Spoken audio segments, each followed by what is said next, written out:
This is Whitley Strieber, and you're listening to My Alien Life.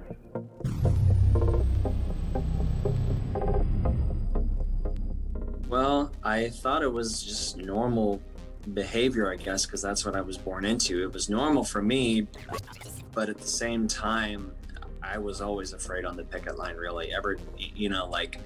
Because although people are not always violent or like actually get off punches at us, but people will come up to you, like for instance, when we have like oversized signs that they use just in Topeka, Kansas, that that have 8 foot tall signs, right? These placards. Yeah. And like, for instance, someone came up to me once, a teenager, and he took his skateboard and he hit right through the middle of the placard, right? And just destroyed it.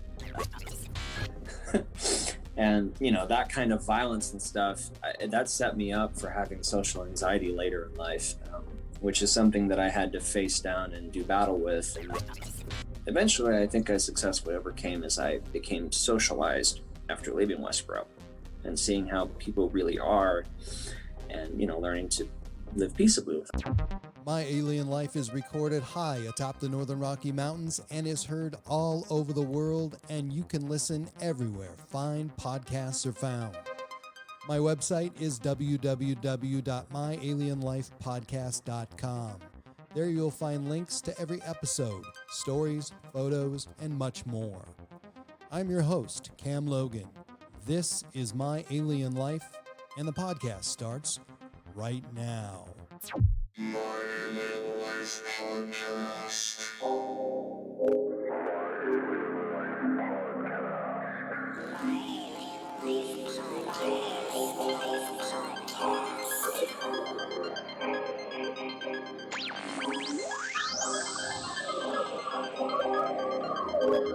Three, 2, 1, 0, 0.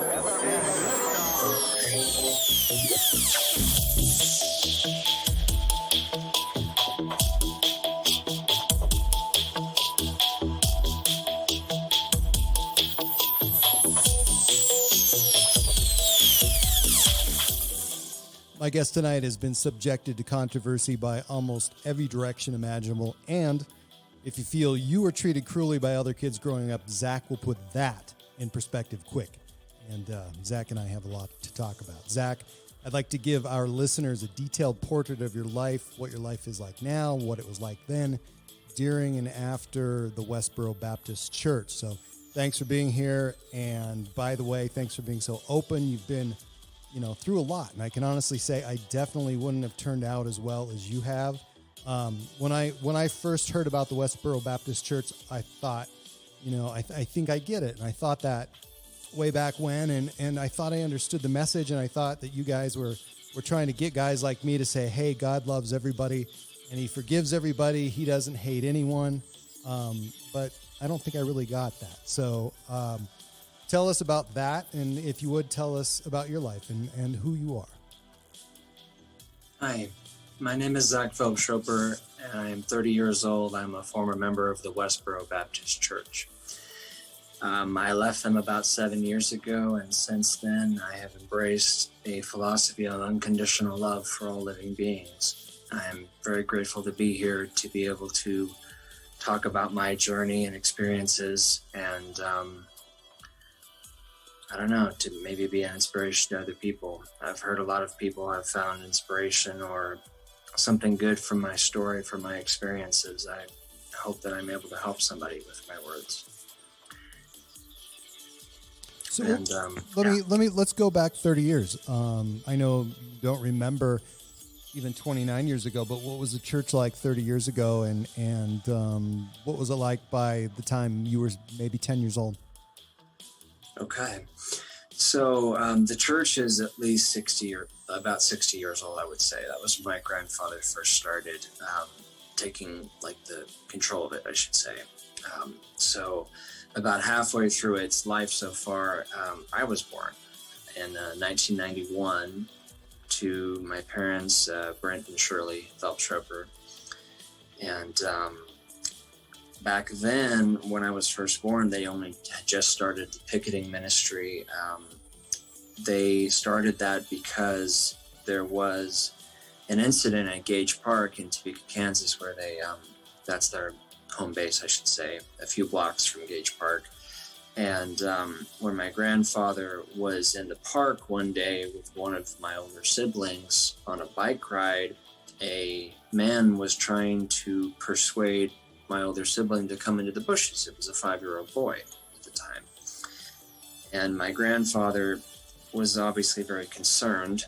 I think that he assumed that this was a homosexual as opposed to a pedophile. And so he went to the local city council and asked them to do something about it. He said that there was a large gay presence in the park, like especially at, after hours. It was known as a cruisy area. It was featured in gay literature, I guess, so people across the country knew about this park in the middle of Topeka, Kansas. And so when the city council didn't dispatch or, to do anything about it, I guess, my grandfather started preaching about it from the pulpit and was out picketing, trying to warn people about gays in restrooms and things like that, right? And so when the local churches found out about Westboro's picketing and, saying, my grandfather was obviously he was always very anti-LGBT peoples. They came out and counter-protested him. And he, I guess, had a wake-up call and realized that nobody in the country, as far as he saw it, believed in the Bible as he did. And so he went on. He started a crusade, which has been in progress for decades now. It's in its 4th decade now, I would say. I left Westboro when I was 23 years old, so I don't know exactly what it's like today per se. I know a few things have changed since I left. About the time that I left, my grandfather was excommunicated. He was condemned as a heretic because he went out of the front door of the church building and yelled across the street to a pro-LGBT charity called Planting Peace. He said, "You are good people." And so, within days of that incident, the Westboro Baptist Church unanimously excommunicated him because they believed that he had basically departed from the faith. He probably had like dementia or something like that, to be honest, based on various signs and symptoms that he was exhibiting about the time that I left. But since that time, the church was, with his departure, 8 pastors who were all married men above the age of 35 became the new pastors of the church. In that time, one of those pastors, Steve Drain, has left. His last preaching at the pulpit was in December of 2019. And aside from that, I've been told that their picketing has kind of mellowed out a bit. They're not quite as as hellfire and brimstone, I guess. I also know that they arranged at least one marriage there, which is something that they never did before. So that's kind of, I guess, what the church was like when I was born. It was just, the picketing ministry was just blossoming, and it was very violent, actually, at the pickets at the beginning, at least. It was very violent. They call it at Westboro the Vintage Massacre, when there was, I think it was March 26th of 1993. There was an incident at a local restaurant called the Vintage. It was just, 4 or 5 blocks from where the church resides.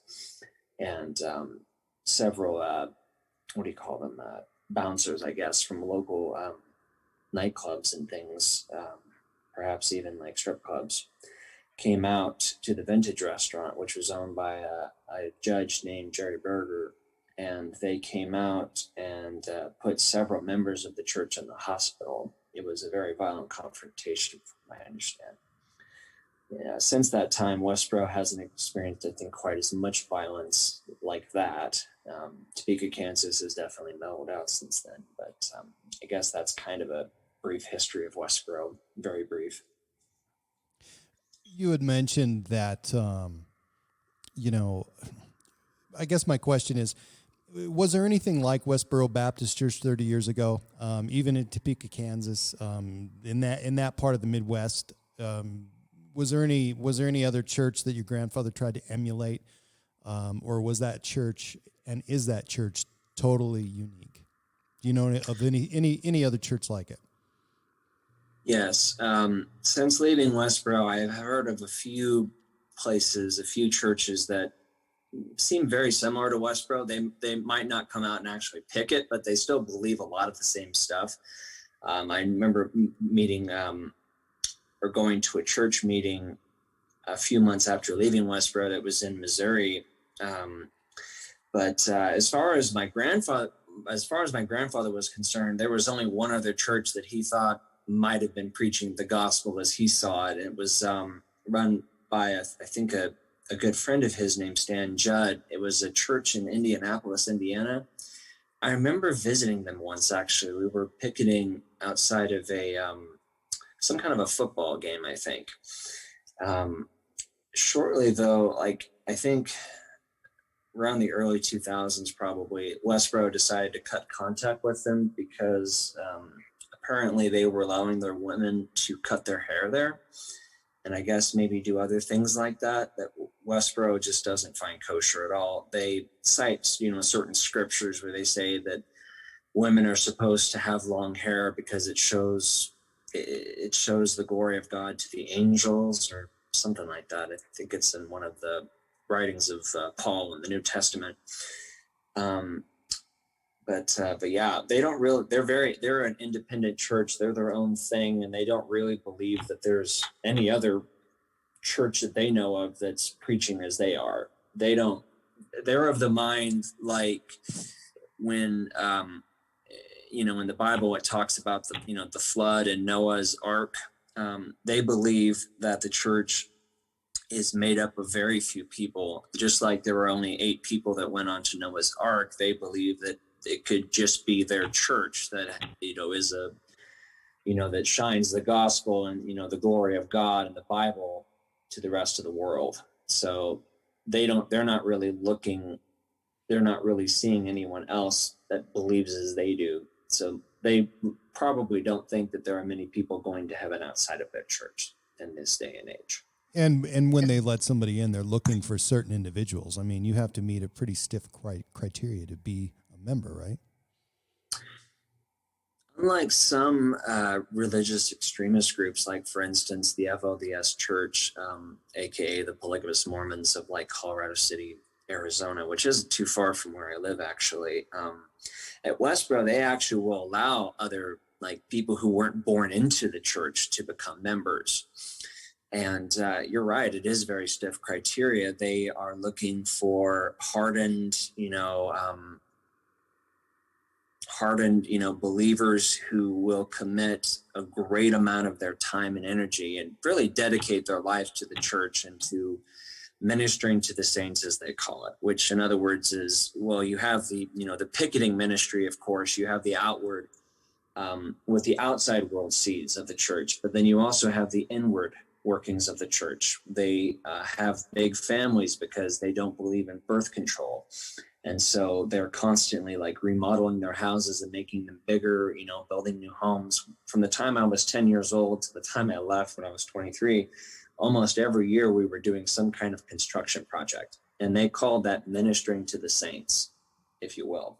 That was one way in which people could volunteer to serve the interests of the church, right? Because you're helping provide a roof for, youngsters who were born into the church, these big families. I have 7 brothers and 3 sisters.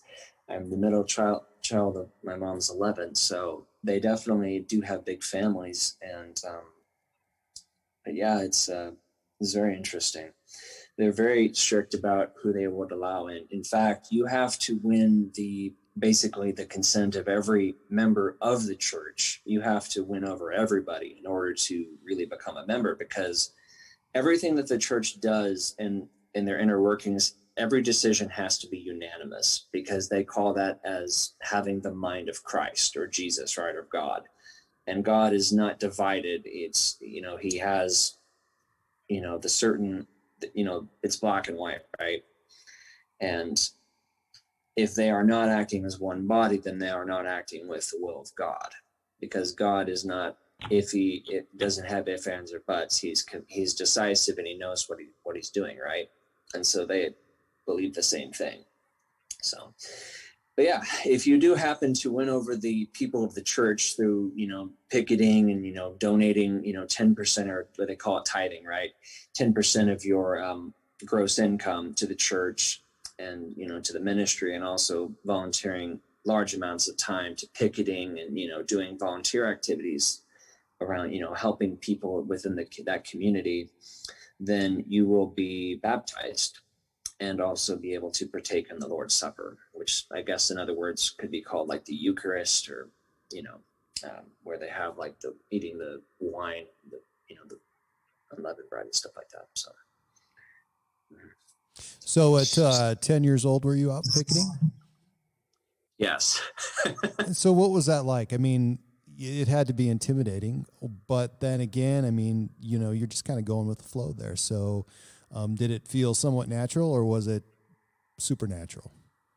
Well, I thought it was just normal behavior, I guess, because that's what I was born into. It was normal for me, but at the same time, I was always afraid on the picket line, really. Because although people are not always violent or like actually get off punches at us, but people will come up to you, like for instance, when we have like oversized signs that they use just in Topeka, Kansas, that that have like 8-foot tall signs, right? These placards. Yeah. And like, for instance, someone came up to me once, a teenager, and he took his skateboard and he hit right through the middle of the placard, right? And just destroyed it. And, that kind of violence and stuff, that set me up for having social anxiety later in life, which is something that I had to face down and do battle with. And eventually I think I successfully overcame as I became socialized after leaving Westboro and seeing how people really are, and, learning to live peaceably with other people. I wasn't normally socialized growing up. It was just this fishbowl that I grew up in, right? And it's a big ocean. There's a lot of different kinds of people out there, and not all of them think like Westboro, which is good. I think it's good to have a variety of different kinds of people. Some people are more compassionate than others. Unfortunately, I've met a lot of compassionate people since leaving Westboro. A lot of people acknowledge that I didn't choose to be a part of Westboro. I was born into it. And in fact, when it came to years, I decided that it wasn't for me, and I didn't feel the love. And so I moved on. So you've mentioned picketing many times. And if somebody out there who hasn't heard of the church or doesn't know the church, your church or your former church is basically set up to picket. I mean, you have an in-house printing facility, storage for thousands of posters, ranging in a myriad of topics, from football games to gay marriage to parades to veteran of foreign wars and deaths of military personnel. I mean, and everything and in between, anything you could possibly imagine or not imagine. I mean, there's many things that were picketed that I really didn't see why, and never ever could understand why. But to start, I mean, do they still do, or as far as you know, when you left, they were doing 2 pickets a day, at least just in Topeka, Kansas alone, right? Every day of the week? Oh yeah, easily. They easily did at least 5 pickets a day. They have they have noon pickets during the weekdays. A lot of like college students and even working adults, like people who work at the Phelps Chartered Law Firm, they will make time to do their picketing and stuff. But yeah, easily 30 pickets a week. And that doesn't include like when they go on picket trips and stuff, which will probably become more regular again as COVID restrictions kind of come down. They haven't done as much of the I don't even know if they've done much picketing inside of Topeka, Kansas. I don't even know if they've had church services like at the building because of the COVID restrictions. But prior to that, yeah, they've done a lot of picketing. They've picketed in all 50 states, and they've even gone to Canada and I believe to Iraq. that was back in the time of when Saddam Hussein was in power.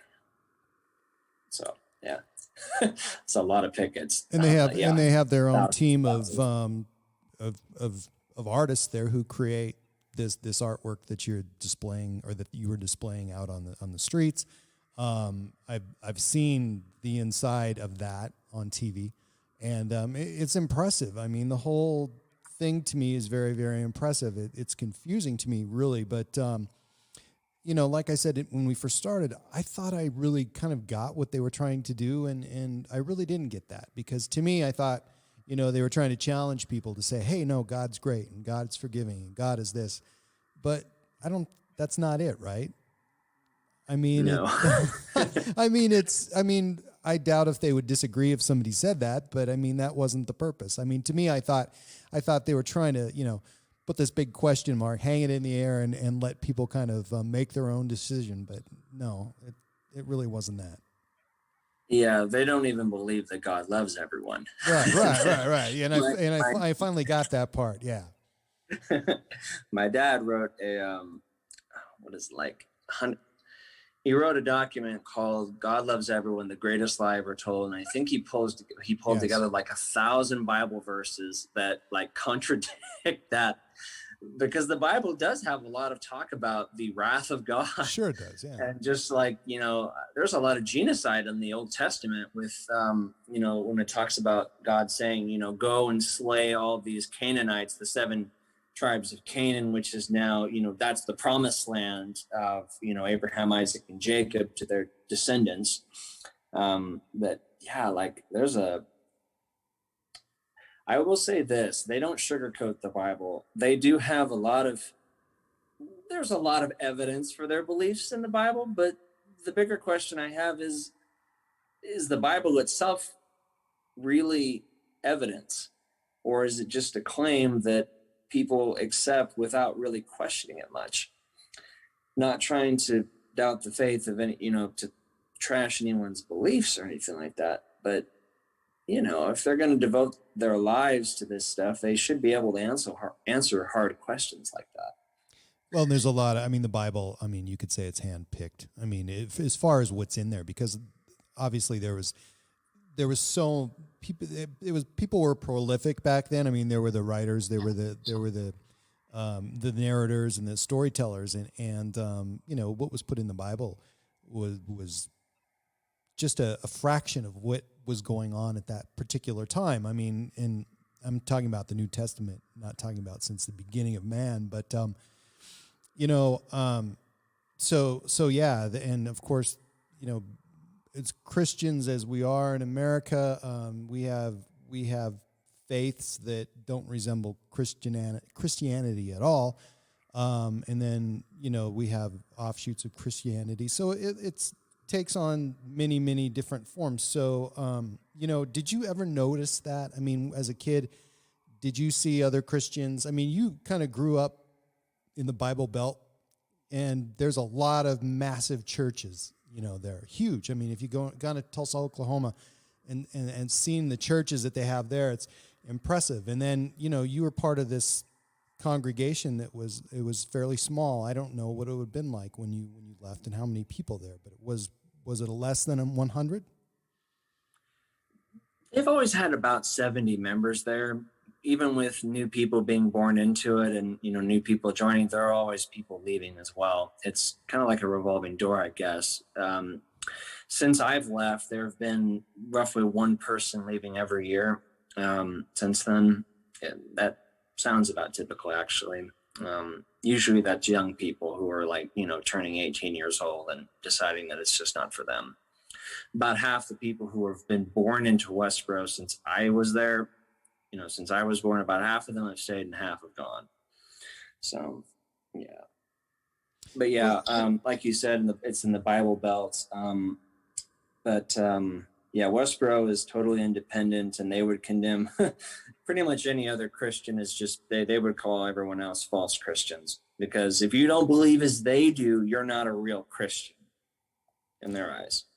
So it sounded to me, in which I was very surprised being in that conservative part of the world, that when your grandfather first started speaking out against homosexuality, that it wasn't taken well by other churches in town. Is that fair to say? I would say so, yeah. So why was that, though? I mean, because it is a conservative part of the world, and to me, I'm sure they wouldn't have to agree with it, but it sounded like they acted out and they condemned what he was saying. Well, a lot of people do believe that God loves everyone, and they often cite John 3:16. I would say a lot of Christians, and I've got this on record from some of my friends, some people haven't actually even who call themselves Christians haven't actually ever even read the entire Bible. And that of course will totally, depending on how acquainted you are with the Bible and the many different stories and doctrines in it, it's gonna, you'll look totally different. Like you said, there are different kinds of Christians. There are Methodists and Lutherans, Presbyterians, Episcopalians, etc. There's many different kinds. I mean, there's even Roman Catholics, of course, and all of them have different perspectives on this book that's, been growing over, the last several thousand years, right? I live within 5 miles of 3 Lutheran churches, and none of those churches even look the same. And we have a traditional Lutheran church, we have an apostolic Lutheran church, and totally different. And did you ever, obviously all those huge churches in your part of the world where you grew up, did you ever look at those and see, like, Billy Graham had 250,000 people at Shea Stadium or whatever it was, some ridiculous number? And did you look at the people that were on the other side of the street from you protesting what you were doing and think of that as your target audience? Yes, but Westboro is not what would they say? They would often say that they're not they're non-discriminatory. Their audience, their target audience is everybody who walks by them, that sees their signs, not just the people that they're protesting against, right? Because they pick at churches, they pick at the Super Bowl and other sporting events like that. And they'll take any opportunity wherever there's a lot of people, preferably, because of course, the more people that they can preach to, the more people that they are warning, right? They like bigger audiences, of course. They'll sometimes pick at small churches too. Hope that answered your question. One of the other things too that I remember seeing and was, there were some videos that were done and they were done very well. And I've heard a video that's on YouTube and it sounds like your family singing, kind of traditional religious songs, but then there was other songs and I'm listening. I'm like, wait a minute, that's a Beatles song, and rewriting the words of a popular song. And there was a lot of that. And it seemed to me like a lot of time and effort went into that as well. So, I mean, between making signs and protesting and shooting videos, you guys seem to be a very, very busy group of people. Whether you're staying on the corner protesting or otherwise. I mean, to me, it seems like you had been working your ass off night and day. Yeah, I agree with that. We were kept very busy. They often say the devil's hand, what did they say? Like, idle hands of the devil's playground or whatever. But yeah, you're absolutely right. They are a very hardworking group of people. They're very passionate about what they do. And absolutely, they parodied many things. They've parodied, of course, like the Beatles, for instance, but they've made hundreds of parodies, many different kinds of music, like Lady Gaga, Maroon 5, for instance, a lot of just so many different things. And that's just one more way for them to get people's attention. It's all about preaching, because to them, that's the bottom line. Their job is to preach a message of doom and gloom, I guess, to the country and to the world. and they're not really trying to win over other people to their cause. So hold on. Why is that? I mean, to me, that would be the goal. But is it just to get maybe one person, or is it to get anybody? You know, they don't care about numbers, obviously. So why? Well, that's what they say that this is. Okay, so Isaiah, the book of Isaiah, chapter 58, verse 1 says, "Cry aloud, spare not, lift up thy voice like a trumpet, and show my people their transgressions and the house of Jacob their sins." In other words, as a prophet, their only job is to preach the message, right? Because now that you've been warned about your disobedient ways, right? Now that you know what God's standard is, you are without excuse when God comes and sends the hurricane or the shooter or what have you to come and wreak havoc on your life and on your country, right? So that's what they believe that they're supposed to do. They're just supposed to warn people so that God is justified in kicking their asses afterwards. They don't care how the message falls on anyone's hearts. They say that only God can draw someone to draw one of his people out of the corrupt masses of mankind, right? For maybe every million people that they preach to, there might be one person who might be, conflicted in their heart or feel guilty about their sins, and that will come join the church. Although in my experience, it's more like one person for every 100 million Right. that they preach to. Because their message is very unpopular to most people. So I think if you did find yourself as a member of the church, I mean, it would have had to do with some kind of relationship that, this person would have had with somebody beforehand. I mean, are people meeting people in the church and getting married? I mean, does that happen, or is it just? It does. Yeah. Okay. So. Mm-hmm. Yeah, absolutely. My dad was not. He was not related to my mom, of course.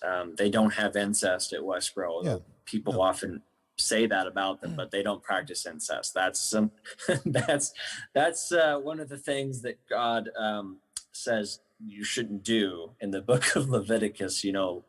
Alongside the same verses that they hold to say that you shouldn't be a homosexual, there's also like 20 verses that say you shouldn't be practicing incest in any way, shape, or form, right? But yeah, there's lots of people that have, like, for instance, his name is Stephen Holroyd. He came from the United Kingdom. He married my cousin J.L. Phelps, and I think they have at least 3 or 4 kids by now. So yeah, it does happen. There are marriages at Westboro, but it's maybe one every 5 to 10 years. It's not very common. But they do have big families, so they kind of make up for the lack in the dating pool, so to speak. Your grandfather had like 14 kids? He had 13. 13. Yeah. I think 4 sons and 9 daughters. Yeah. So let's look at the other side of the coin here. I remember, and I don't know if you've seen these two, but when I was in college, there was a couple that traveled around and went to college campuses, and Cindy and Jed Smock. And they were super popular with the college crowd, and it was fire and brimstone. College kids loved it. They ate it up. Of course, there was, the handful that would get a little riled up and angry with them. What is it with people and those kind of protests? I mean, they draw a crowd. People love to gather. People love to hear it. They love conflict. They love to be pissed off for some reason. And you guys hit a sweet spot there and made it happen. So why do you think that despite the hatred of the message, people would show up and listen at length? I would say curiosity is a major factor, because most people have no idea why Westboro does what it does. It just is it, and what they say is often very shocking, because most people, who are Christians, who have been raised in a Christian, society, a lot of them have been told that God loves everyone, right? And then all of a sudden you have these nut jobs or whatever come by with these signs that are like very colorful, and they say like it's just very short, concise statements like God hates you, you're going to hell. You know, it just it's very it's very like I said, it's condemning people, and you know, like you said, a lot of people, you know, get sucked in because they want to defend themselves, or you know, they want to point out the things that are wrong with Westville. A lot of people just think they're crazy, and it's just good fun to like go and mock them, and you know, say weird things like, "Does God hate ballerinas?" or you know, other weird shit. Someone actually asked me that question. He's indifferent with the ballerina crowd, but yeah. So a minute ago or two ago, I mentioned about how busy you guys were, and so here's the other thing: is you know, there's a congregation there with a huge amount of, I don't know how many, but attorneys. So you know, not only are they busy with their normal law practice, but they're busy with church-related matters that they've created. So, I mean, there's that as well. So I don't even know how many or how they can even find hours in the day, like your mom, you know. I mean, to me, you know, she just always looked exhausted. Yeah, and having 11 kids didn't really help either. Yeah. I don't know how the hell my well, I can tell you this. I have bipolar disorder, and I've been told that my mom and her dad, who is my grandfather, Fred Phelps, probably had bipolar disorder too. So that might be some of where some of their energy is coming from. I've had manic episodes before where I would not sleep for days. So I understand that. They might have, but besides that, they just have this religious fervor, right? My mom, when she, you know, gets on a roll and, you know, talking to people, she'll raise her voice and they'll say, "Why are you yelling, Shirley?" And she says, "Don't mistake my zeal for anger or, you know, for yelling or whatever. This is what I believe in." And, you know, like, yeah, they're very animated people. They strongly believe what they do. And they're actually terrified of going to hell too. When I was reading one of my cousin Libby's chapters in her book, she actually has like word for word this email that my mom sent to the whole church, basically when my cousin Libby was in hot water and shortly before she left Westboro. Like my mom sent this, you know, this lengthy worded email that has like lots of exclamation points and like all caps and saying things like, "We are in big fucking trouble," basically, and we need to get right with God. Like they're terrified people. They're terrified of going to hell. I was terrified of going to hell too, for you know, up until a few years after I left Westboro. Of course, I ended up leaving despite my fear of hell because I didn't feel happy there, and I just thought I wasn't a good fit. So, but, yeah. So are they, I don't know if it's the case now as much, but was there a time when they had to defend themselves in court frequently? I mean, them being, you know, attorneys in the camp there, were they particularly busy trying to keep the church afloat because of litigation? In the first few years of the church's, well, of the picketing ministry anyways, there was a lot of litigation brought against them. I think her name was, what's her name? Joanne Hamilton, I think was her name. She was a, what do you call it? Like the district attorney, I think. Right. So Joanne Hamilton, I think, was the district attorney for at least some time during the, you know, the early 1990s. And she brought a lot of litigation against them.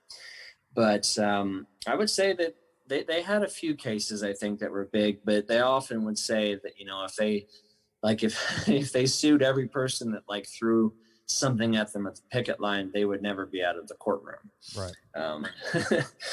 Which is fairly accurate. There was a lot of like violence and, you know, people throwing shit at us during our picket, you know, the pickets and stuff like that. That was commonplace. Even in Topeka, that still happened. After, you know, they kind of got used to us there. But yeah, they had a few big cases. I know that the city of Topeka and the state of Kansas brought some kind of large cases against Westboro, and they won those cases. And I think they won hundreds of thousands of dollars, actually. I know that there was a case against my mom in Bellevue, Nebraska, because my younger brother Jonah was standing on a flag, and they were saying that she was like contributing to the delinquency of a minor for allowing him to do that. And who can forget the Supreme Court case, or, circa 2010 or whatever, where the father of a fallen soldier, who's actually I picketed that particular soldier's funeral. His name was Matthew Snyder, but his dad, Albert Snyder, filed a case against Westboro for intentional infliction of emotional distress and stuff like that, because we picketed his son's funeral, right? And so he actually won the case at the local level, and then it went to, I think, the Fourth Circuit of Appeals or something like that. I think that's what they call that. And then Westboro won it at that level, and then they appealed it to the Supreme Court. And of course, Westboro won because it's free speech. 8-1, I think, they won 8-1 in terms of the judges on their side. So that's been a good 10 years ago. Yeah. Time flies. But that was a big one, and that was the first time that I really learned that who the church was, and of course, I don't know how many attorneys have that church produced over the last 30 years.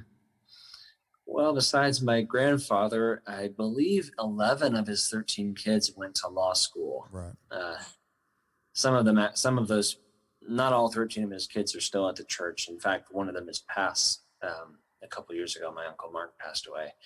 But 11 of his 13 kids all went to law school. So I don't know if any more of my generation went to law school, but they have at least 9 or 10 lawyers there. My dad is also a lawyer too. So, yeah. So were they also able to be traditional lawyers in town? I mean, people came to them that needed a lawyer and trusted them as they would anybody else, despite the reputation, which seems to be unusual. But then again, when people need a lawyer, sometimes they want somebody who is particularly, I don't even know the word, but somebody who has a strong conviction, I guess. So that seemed to be what they were about, and it might be a good fit. Yeah, my grandfather, I was often told, pioneered civil rights in the state of Kansas, and I know that he helped Black people in many different ways. I think that he actually took on a case of Gale Sayers. I think he was a former football player, kind of a big name in near Topeka, Kansas, anyways. But yeah, they actually have an excellent reputation at the Phelps-Roper law firm. I've come across people since leaving Westboro that have said that despite their beliefs and stuff, they're a hell of good lawyers. They have a great reputation in town, anyways. So, my Uncle Jonathan, for instance. Yeah. So after you left, what was that like? I mean, what was the moment that where you decided to leave, and where would you go after you left? And was it hard to get away? For the first year and a half after I left Westboro, I battled pretty severe depression and was also experiencing bipolar episodes. I ultimately almost ended my life 3 times. I jumped from a bridge actually and broke my left femur on August 3rd, 2015 in Topeka, Kansas. But when I first left Westboro, I left because I felt like there wasn't very much. I didn't feel like my parents, I didn't feel like I could live with my parents anymore. At the time, so I left on February 20th of 2014. At the beginning of January, I had started a job working at a local hospital in town in Topeka, and I got injured my very first day working as a nurse. Hell of a confidence killer, right? And when I reported that to Workman's Comp, because it actually did cause me a lot of problems. It caused a lot of pain in my shoulders. I had these trigger points, as they call them. they can be fixed with injection therapy, which of course I didn't know at the time, but ultimately it could be resolved. But my dad didn't take the news of that well, that I had filed for workman's comp. And he, got very upset with me about that. He said I wasn't supposed to do that, despite the fact that I was in pain and was injured. My mom also would get upset with me because I bent down to load the dishes in the dishwasher in a way that she thought was attracting, attention to myself or whatever. I was using proper body mechanics, and I guess that was foreign to her. But like my parents, they thought that I wasn't praying to God for, and praying enough, I guess, to be healed. And I was, because I'm a nurse, and I've always loved science. And of course, my bachelor's of science in nursing was, that supported that passion. I was very scientifically minded, and I wanted to explore, the internet to try to find out what was going wrong with me, right? Because I wanted to understand from, anatomical, physiological perspective, not just, pray to God for help, but to try to find solutions myself as well. And well, I guess about that time, I don't know, I made several attempts to leave Westboro. It was actually my fourth time that I was my final departure. There were a couple other times when I was having problems with my parents, and I left for maybe a day or two or a week at most the third time. And I missed my family, and I felt guilty for leaving them at Westboro, right? And so I would always come back. But the last time I didn't feel any kind of closeness to my parents. And my dad, the night that I left on February 20th of 2014, I was trying to ask him to take me to the emergency room because I was hurting so much. He at the time, he didn't realize how much I was hurting. And he thought that I was just, messing around, I guess, just trying to fuck with him, I guess. I don't know. Something like that. He was shouting in my face, though, just a couple inches from my face, and it was very scary. And I just decided then and there that I couldn't take it anymore. I felt miserable there, and I started to become aware of my emotions and what I was feeling in the moment. I guess at Westboro, they don't really value feelings very much. They often say God hates your feelings, and it doesn't matter how you feel about something if you're not on the right side. If you're not doing right by God's standard, it doesn't matter even if you're angry, you need to get right with God. So to them, it's a very rational, cold kind of love, I guess, for God. Not a very warm-hearted one. I don't think they even understand what unconditional love is. So did you seek out religion when you left, or did you take a break, or what was that like? I mean, obviously you're part of a church now. Oh, perhaps I should clarify. I'm actually not part of any church. Okay. Because I'm actually not. Yeah. Right. I was reading online, and it was an old post, about a year old. So. Oh, I see. Well, if I was to say that I was religious, my religion is kindness. That's what I believe in more than anything else. And that's what I try to reach for. I strongly believe in the notion of unconditional love for other people. I don't have it in me to hurt other people or to wish ill on anybody. Sorry about that. Yeah, I don't have any hatred in my heart for anyone. I don't want anyone to come, to suffer as like I have. I can't remember what the question was. Well, I didn't. I was wondering if you took a break from religion, or you went out and found something that filled that spot in a different way. Yeah, I guess you could call it. Since leaving Westboro in the years since, I've studied the teachings of various enlightened teachers like Jesus, Socrates, Lao Tzu, and many others like Buddha, for instance, the Buddha. And I've come to discover that they all seem to be talking about the same message of love for other people, trying to live in harmony with others, to be at peace with others, to avoid violence, and, to be honest and to lead by example, things like that. I actually wrote a book about them. I share it freely with anyone who's interested. I just email it to people. I've written other things like that. I've produced a few works. in my time since leading Westboro that kind of talk about everything I've really learned. And I've learned a lot. I've learned a lot from others. I wish Westboro was more open-minded to learning from other religious teachers because they're not so different. The Buddha was not so different from Jesus, in my opinion. So it was more than a year ago. I interviewed your mom, and the interview was something totally different than what I expected. You know, it wasn't confrontational. It was good. And she had a lot of good things to say. She was very calm. I don't know why I expected her not to be calm because, I mean, there was nothing, you know, like, again, it wasn't confrontational. So there was really no reason for her to be defensive or whatever. And it was a particularly nice interview. I didn't know where it was going to go. The whole purpose of this show is sort of to, you know, for me to get the ball rolling and see where we can evolve and where we can go with the conversation. So having said that, have you been in contact with her, and is she different? Is she changed? Or is she still the same person? Still the same message? Or do you know? I don't think my mom has changed very much since I left Westboro. I know that she seemed very sad, I think, during the third documentary by the BBC, you know, with Louis Theroux.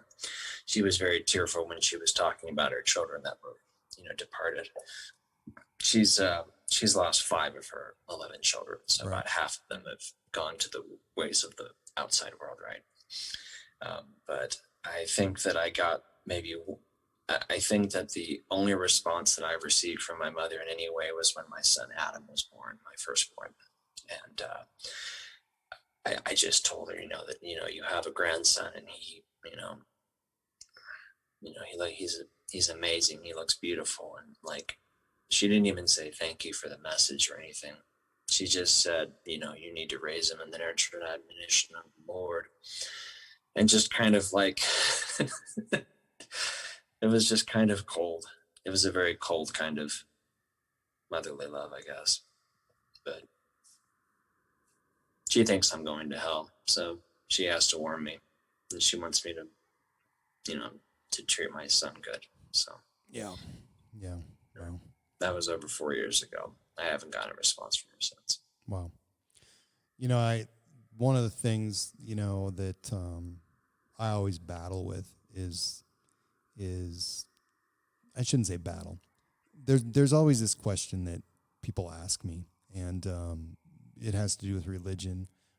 We have, you know, on my show, I have people who will combine religion with the occult, with cryptids, religion with aliens and UFOs, and you know, Jesus was an alien, and you know, which brings me back. There's so many different types of religion in this world, and one of the things that I find is, you know, if there's people out there who think that they can make a difference, and it may be through wisdom or with a 737 full of fuel and people flying into a building, but there are never two ideas exactly the same, but everyone thinks that they're right, even though, you know, we're so far apart. You know, you could have, you know, twin brothers who grew up exactly the same, and you know, they're still individuals and still have their own ideas. So, you know, I kind of wanted to ask your mom a couple of things, and one of them,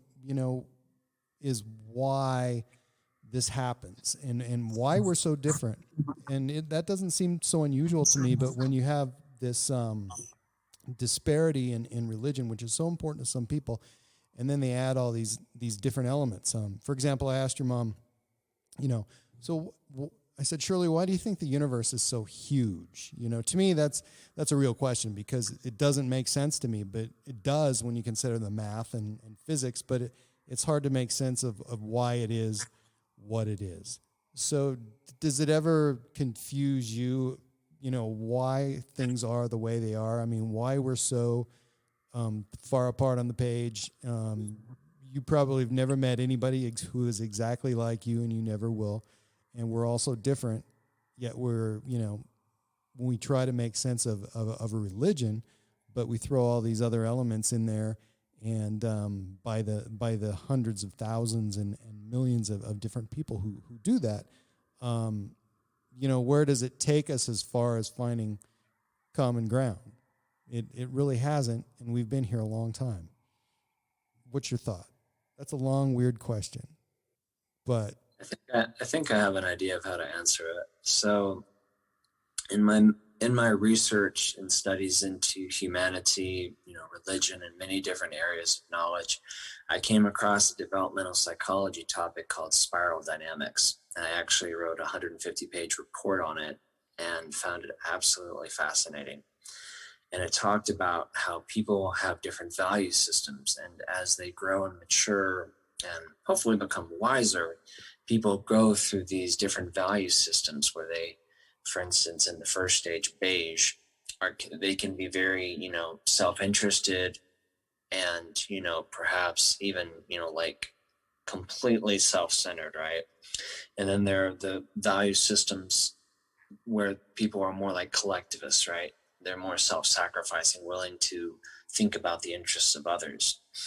And although we can be very vastly different, and someone who is religious, who has this sense of an absolute truth that they cling to, right? Like Westboro's truth is the Bible and the doctrines that were professed by my grandfather, right?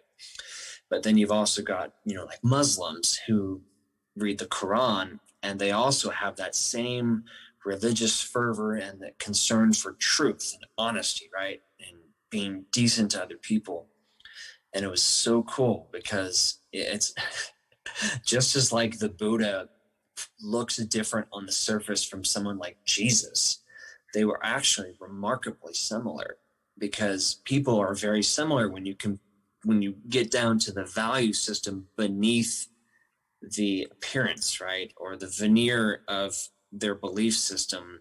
You'll find that they tend to value the same kind of things. Like a person, the fourth stage, which is called stage blue, is one which is very religious. It clings to an absolute truth. It believes that morality is black and white, and you're either good or you're bad. And blue thinkers tend to believe like in a holy text, like say the Bible, for instance, or the Quran, or maybe the Tao Te Ching, or the Vedas, or what have you, right? But they have these value systems that are remarkably similar. They don't always look the same, but like typically stage blue thinkers all believe that like rape and murder and theft are wrong, right? And it's so remarkable. I think you would absolutely love learning about this field of knowledge, right? I spent several years working on my report, looking at different websites and things like that, and also contemplating my own growth and development, and could see myself going through the stages throughout my short life.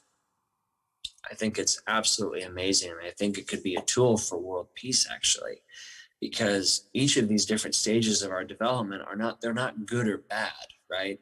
A person who's in stage red is still a human being, right? You can be a murderer, a rapist, or a thief, and you can still be capable of being loved by someone higher up on the spiral. Because a person who is in the higher stages, like the masters, like Jesus, Socrates, Lao Tzu, Buddha, etc., all of these guys understood the value of love. And they could understand that there are reasons for why people are antisocial and vicious like that, right?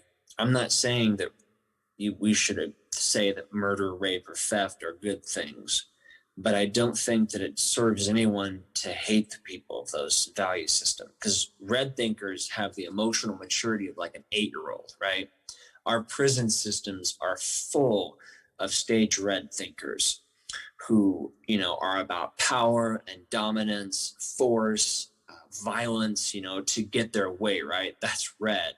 And you first see that in children who are around the age of 6 to 8, right? this is when children are like that, right? And some people just never outgrow these younger value systems, right? And it's really helped me to open up my heart to, and open up my mind as well, to loving other people and being able to forgive people. So I highly recommend anyone interested in who, if you don't understand why people are different from you, if you don't understand how to find common ground or respect for people who you absolutely hate, Spiral Dynamics is an amazing thing to dive into. I've read a lot of literature on it. I've even spoken to, I think her name is Natasha Todorovic Callan. She was like she is the widow to one of the guys who worked on this theory and proposed it back in the 1990s. Right? It's so cool. It was so cool, and I love talking about it. But, so you're basically saying that it doesn't matter who you are, that you have some sort of purpose. I mean, there's an importance with everybody. So how big does that get? Is there important? Does it go to the county level, the state level, the global level, the solar system level? I mean, how big does it get? To me, people always want to know why the universe is so huge, and yet we're significant. Universally speaking, geologically speaking, do we make a difference? Are we part of some plan, or is it just you're born and you hit 58 and you're done? I think that the purpose of life is to learn how to love others, honestly. And that's something that is probably the greatest achievement that I've ever reached in my life, is learning how to love others without conditions, and to be able to forgive someone, even someone that I knew committed some of the worst kinds of acts of violence, right? Someone, for instance, who might have experimented on one of their sons, right? Like, for instance, mind control experiments or things like that. Like, it's possible to be able to love other people, but it takes a lot of work. It takes a lot of self-reflection, and it takes a lot of self-love. Because if you can't learn to love and forgive yourself for even your worst mistakes, it's not possible to love other people. Not in the deepest sense, not in the most universal sense of love. I don't think Westboro understands that kind of love. In this huge, talking about it. Anyways. Yeah. So globally speaking, we have people who, one of the examples I can think of is just recently on June 25th, I guess it was, when the United States government, everybody was waiting for people were waiting for this big report about extraterrestrials. And it's important to a lot of people because one of the reasons is that there are people out there who feel, and I'm not one of them, but that there's a presence out there in outer space who are going to come down and save us. And then there's people who are religious, and there's a presence out there who was born to save us. What do you believe? I mean, obviously, I think number one, we need to save ourselves, and I agree with you. like now, and but there's this hope, and people are looking to the skies and hoping that there'll be some benevolent creature that is going to save us from our ultimate despair and destruction. So there's that. So that's where early on I started, talking about how that sort of commingles with religion and Christianity or even Buddhism or whoever, just the idea that somebody out there could possibly save us, and basically we can just mess up all we want. So is there ever a time or a place where, you think humanity can come together and concede that, we need to save ourselves? Otherwise, it may be another 200,000 years before, we're gone, but we might realize then that we blew it. I think world peace can be achieved in our lifetimes, but it's going to take the effort of a lot of really big-hearted people, I think. trying to make every one of us see that we are one family, we are one tribe. I firmly believe that myself. Although I don't want to think of myself as some kind of a savior or something like that, I try to be a hero. I want to be a good leader, and I have intentions of running for public office to do something to help my family and friends who are struggling in these times. You know what I mean? I am a registered nurse. I make a very nice income, and I don't have to worry about not, being able to feed my children. But there are a lot of people that I know who struggle even to do that, and I want to do something to help them. So do you think we're it? I mean, in this vast universe was created just for us, or is there something else out there? That's another deep question, sort of. I think there's an interesting nuance there to that question, though, because to me, I am not separate from the universe. I am the universe, and so are you. We're all part of the universe. It's one thing, really, and especially if you look into something like spiritual awakening or spiritual enlightenment, which I have. Like I said, I wrote a 200-page book on it, from the perspective of like Buddha, Jesus, and many other, I call them like enlightened teachers or masters. But like when you go through that experience that they talk about, like nirvana or the kingdom of God, or it's a it's like waking up from the matrix. It's really amazing because it's you develop a greater sense of self. Like, and even like with spiral dynamics, like as you climb the spiral, so to speak, and you go through these different stages, the sense of self goes from being, me as a creature to be me as a member of a tribe or a member of religion or like a culture. And then you go to like a member of humanity, a member of, the living beings, right? The life force that all living things have. And it's like, when you reach the end of spiral dynamics, you realize that there is no sense of separation because we are like one thing. Like if I hurt somebody, I feel suffering for that person that I've hurt, right?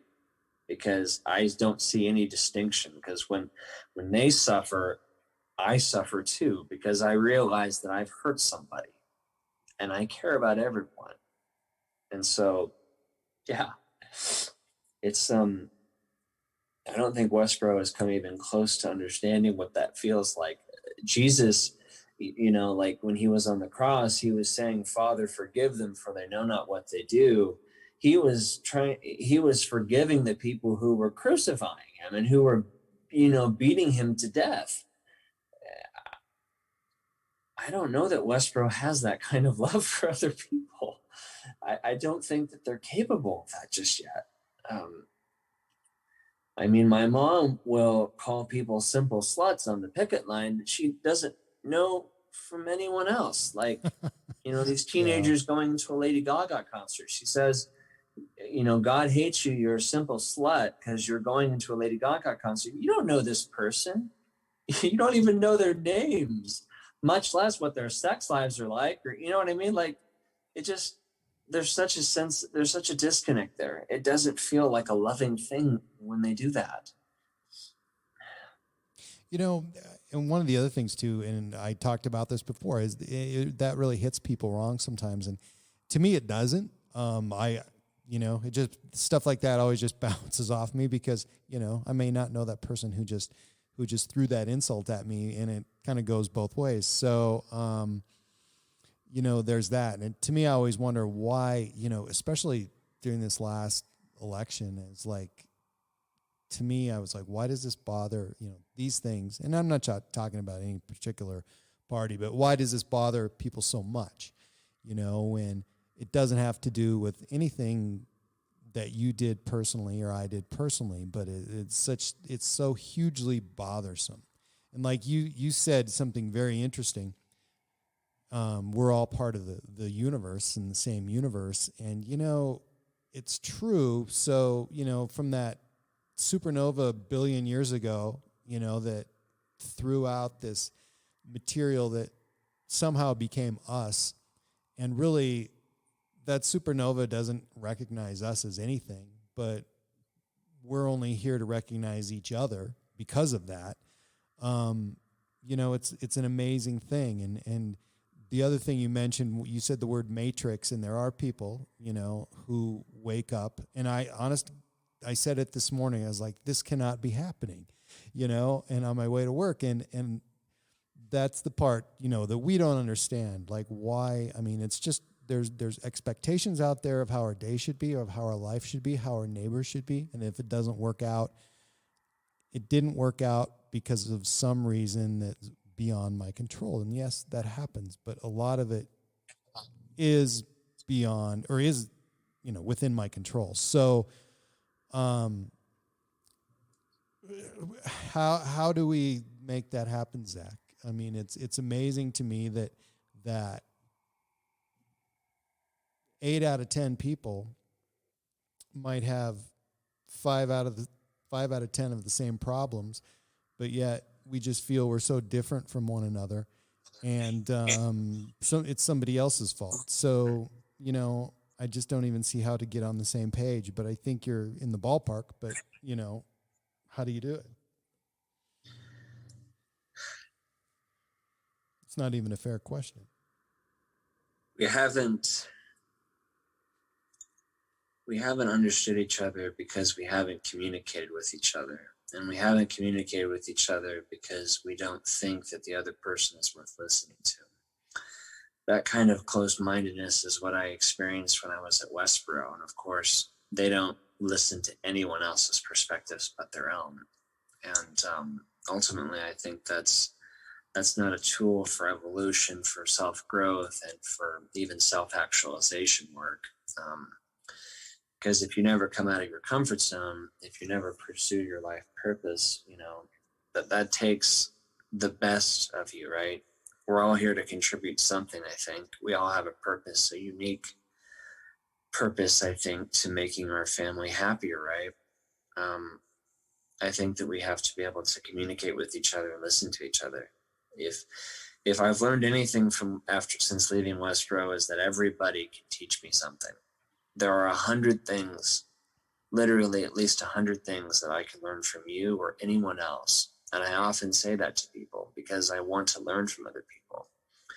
Solomon sought for wisdom. He asked God for wisdom. That's also what I pray for whenever I do pray. And I'm very grateful for the wisdom of my family and friends. And I hope that we can continue to learn how to communicate with each other and not immediately dismiss each other as whack jobs when we come, you know, from these different value systems, right? These, like 99% of people, from what I understand about this model, 99% of people are in the first 6 stages of spiral dynamics. And everyone in that first tier tends to think that if everyone thought like I did, the world would be a better place. Yeah. So that makes the 99% of people, they have the approach of like a young child.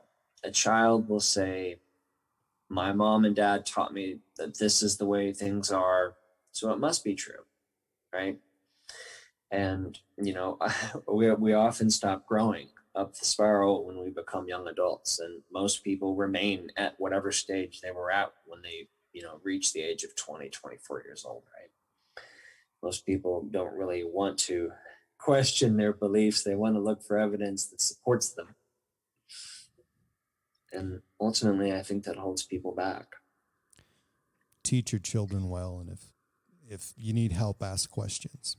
I mean, there's a lot of people out there willing to help, and they do. And, you know, I've seen that even for me when I've been in a bind. You know, you're not going to get anywhere if you don't ask. And so what's next for you? I mean, what's your life going to look like in the next 5 years, in the next 10 years? What are your hopes, your dreams? You got 2 minutes to tell me all that. Yeah. I want to run for public office, starting at the local level and then working my way up. I lean libertarian. I believe that as much as possible, I believe that we should try to work together, not by force, but by persuasion. As a libertarian, I don't believe that I should have all the power of a dictator if I was to become the president. I think that political leaders and stuff, we need to be compassionate and think about everyone in our every one of our constituents, right?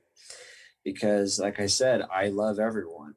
There's no person outside of, every human being is a part of my tribe. When I see other people happy in their lives, it makes me happy. When I see people suffer, I hear about people, dying, or like their family members are in the hospital, I think about them too. I think about everybody. And that, I think, is a defining characteristic of like a grandfatherly, a good leader, right? Because we should think about everyone's welfare. All of us are important. We all have something to contribute. Every person I come across, for better or worse, has taught me something, right? Every person is valuable. Every life is intrinsically worthwhile. So that's what I want to do. I want to run for public office, and I want to start to try to, bring wisdom and besides that, I'm also reading a lot of books like on economics and things like that. Like there's so much that I'm learning about the way the economy works and how like the libertarian perspective makes so much sense. That when the government comes in and forces people to do things a certain way, short of like, for instance, the government says that you can't defraud other people, right? The government is like an umpire in the game, but they're not supposed to interfere with everything about it. They're just supposed to stop people from cheating and breaking the rules. That's what I think the government's like. I think it needs to take a smaller role in our society. And that's what I want to work towards. That's my life goal, I think. It's a tough life goal, man. I know, right? that's like way bigger than my life goal. I mean, it's world peace, and yeah. He's showing me a poster. It says "Stand up for righteousness, stand up for justice, stand up for truth." Martin Luther King. So he's one of the masters that I studied. I have a deep respect for that man. I wish I could have known him. Well, the answer's out there. People need to read. They need to do your own research and reach out and talk to each other. We're not so different. We're not so bad. And I want to thank Zach, who is so gracious and open to be here, because he's been through a lot. And I'm sure there were times that even now that his own background makes it more difficult. I'm sure it's hard to be recognized at times, and people have a preconceived idea of who you really are without even asking or knowing. So Zach's on Facebook, and you have a website or anything? Nope. But I'm on Facebook every day. He'll have a website one day. He's doing all this writing. So yeah, just look up Zach Phelps-Roper, and he's deep in the heart of Utah right now. And I'd just like to thank you so much for being here, and I wish the best of luck for you and your current family and your extended family and everybody who gets to see you and interact with you on a weekly or daily basis. I think you're very lucky, and I'm glad to see that you've turned out well, and it's great that you have a family. Congratulations, and again, thank you so much. Thank you so much too, Cameron. It's very great to be here with you.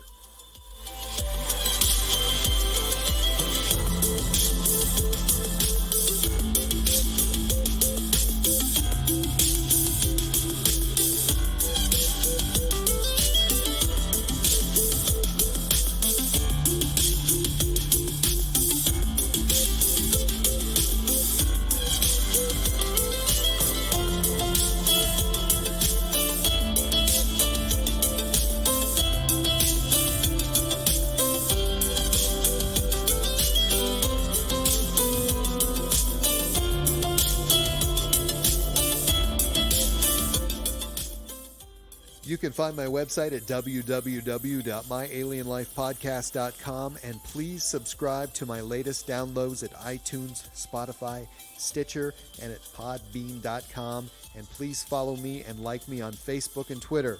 My Alien Life is written and produced for broadcast at Studio 254 in the Northern Rocky Mountains. The music you are hearing is produced and created by Eleon. You can find all Eleon's work online at Heart Dance Records.